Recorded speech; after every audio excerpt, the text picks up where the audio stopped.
অবশ্যই আপনাকে বেগুন খোসা সহ খেতে হবে। কারণ অনেকেই আছেন ভাজি করে বা রান্না করার পরে বেগুনের খোসা বা উপরের পাতলা আবরণটা ফেলে দেন।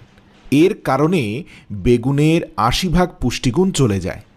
মনে রাখবেন, বেগুনে রয়েছে প্রচুর পরিমাণে ফাইটোনিউট্রিয়েন্টস ও অ্যান্টিঅক্সিডেন্ট, যা আপনার দেহে তাৎক্ষণিকভাবে রোগ প্রতিরোধ ক্ষমতাকে বাড়িয়ে তোলে। এছাড়া বেগুনে রয়েছে অ্যান্টি মাইক্রোবিয়াল ও অ্যান্টিভাইরাল উপাদান, যা সহজেই যে কোনো রোগ জীবাণুকে দেহে প্রবেশ করতে দেয় না।